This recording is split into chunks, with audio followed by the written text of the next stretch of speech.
Hello and welcome to another episode of How to Be a Great Player. Well, we commence with our regular broadcasting as now we continue to look at the different types of character that you can play, and we look at the adventurer. Well, isn't everybody an adventurer? No. An adventurer is, in legal terms, someone who goes on an adventure. That's not what we're talking about. We're talking about somebody who is upbeat and, well, adventurous. How does that work? Well, an adventurous character is the character who says, yes, but what's around that corner? And what about that corner? And what's up there? And what's down here? An adventurer is somebody who is constantly exploring, questing, looking for the next thing. So unlike the soul who's looking for beauty in the moment, or the defender, the dependable who just wants to get the job done, or any of the other types that we've spoken about so far, the adventurer is the one who actually kickstarts everything. And the adventurer, in my opinion, is the one class that you need to play with a certain amount of cheek. Because whilst the leader is busy working out negotiations with the king, and his aides are helping him, and the soul is busy looking at the stained glass windows, casting light on the flagstones, and everybody else is doing their thing, the adventurer is the one who's opening the door on the left. Just quickly, and I'm not doing it with any intent. I just want to sort of see what's around that. Oh, it's a giant mind-eating alien. Ha ha ha! I'm going to close that door now, and guys, there's this thing. It just happened. The adventurer is the one who opens doors, opens chests, walks through the hatch, presses the button, answers the incoming unknown hail from the enemy starship, is the one who kickstarts the whole ball rolling. So whilst the leader might have his plans going down, the adventurer will follow them as long as they're interesting, and at the end of the adventurer will turn around and say, you know, when we were wandering down that corridor, there was that door that we didn't go through because we knew we had to go through this door. Can we go back and go through that door again? I just want to see what's on the other side. I know that we have defeated the enemy starship and we've saved all of the colonists, but that starship was in a nebula and we picked up the life signs on the planet in that nebula. Can we go back there, please?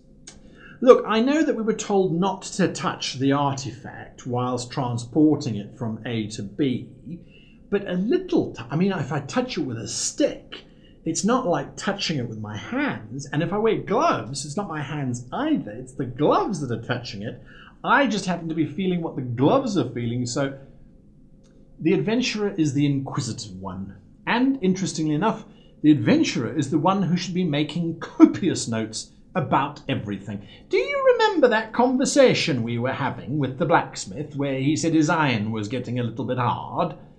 Wonder why his iron's getting hard. Can't we go back there and chat to him about it? I know it had nothing to do with anything, but it might be interesting. He might have got hard iron from the mines, which, well, we didn't go there, and maybe the mines have got some kind of problem that's causing all the iron to go hard. Or soft, or whatever. Let's just go and ask him. I'm going to go and ask him. I've already asked him, actually, and he told me there was a problem with the mines. I went yesterday whilst you were all busy counting out your money or whatever it was. The adventurer is the mischievous one, the one that goes around asking questions, prodding and poking. They are also the motivator, and this is where the adventurer starts to become serious.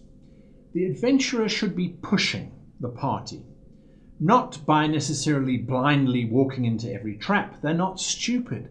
They're curious. They're inquisitive. They want to know. Once they do know, well, they don't really care what happens after that. They just want to know what's next. However, if the party goes shopping, as they are wont to do, the adventurer is the one who's going, this is so boring. I'm going to talk to everybody. I'm going to find out everything, or I'm going to go to that library and I'm going to go and research that word that we were told we were never allowed to speak out aloud. So the adventurer type is a motivator of story. This doesn't mean that you run around prodding and poking in the hopes of finding a story. You need to have a definite plan. The dog barking in the background, for example, why did it bark? Because it's completely nuts, and we've established that long ago, so I don't need to go and investigate that. But does the dog like a certain type of dog food? Because I know that there are guard dogs that are protecting a castle somewhere, and that castle might have a treasure, so if I can figure out what that dog likes to eat, I can figure out what the other one likes to eat, and then we can go there. Your job as the adventurer is to keep the story moving, keep the party going in directions. If the party stagnates, you're not doing your job as the adventurer. And you don't necessarily always need to simply blindly rush in or ignore the party when they say, hang on, let's take caution. You're not going to put yourself or others at risk. You're not going to put yourselves in danger. If you know there's a monster behind the door, you're not just going to open it for the sake of causing the party to have an encounter with a monster. But you will motivate the party. Look, we need to open that door to get that monster because he's probably guarding something. If I was someone and I put a monster into a room, I'd put them there for a reason. A reason to guard treasure. No? How about ancient books? No? How about a secret tunnel to a fairy kingdom? You bought that, ready? Okay. All right, let's go for this. Yeah. You have to motivate the party to keep going, and that means you need to keep notes. The reason why you need to keep notes is so that you can refer back to them and say, well, do you remember we came across this cultist word in that temple? We're now in a major city. You're going shopping. I'm going to go and research the name of that cultist temple in the library to see if I can find some kind of adventure for us to go on.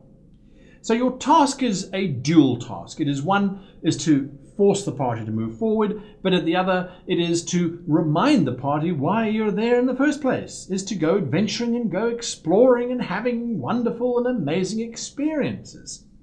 So the adventurer is a kind of a strange creature. They'll look after their fellows and they won't put the party in direct danger, but they're not going to sit still either. And if the party is sitting still for too long, the adventurer may need to rattle the cage a little bit. If the party has a leader, the adventurer will listen to that leader, but he'll constantly be prodding and poking for the leader to make the decision to move forward. And they're not concerned with profit unless it funds the next adventure. So as long as there's a reliable type a dependable type, who can look after the treasure and make sure that the boat gets paid, because remember, we're going on that sea trip because there's a land on the other side of the sea and we haven't seen it yet. Think of the opportunities. Nobody knows us. We can start clean, brand new slate. It'll be wonderful. Let's go. The adventurer is always somebody that I look for in my party, and they usually add an element of chaos that helps to keep things lively and fresh. They also should take notes, which means that they are reliable for gathering that vital piece of information to put together the whole story. They work very well with the solver, because the solver will come up with a whole bunch of solutions, but it's the adventurer who will want to go and explore the different options with the solver. So they work quite well with the solver in terms of finding the clues and bringing them all back to the solver, who can then put them together and then present his case or her case to the leader of the group to make an informed decision. I hope this has been helpful, and if it has, hit that like button, hit that subscribe button, join us on Patreon. The link is on the side there. Ooh, I don't know which one. It's there. You can see it. It's called Patreon. We're on Patreon already. 1st of October we launched, and we've had a remarkable response from all of you, and I'm very grateful for it. So, until next time, happy playing.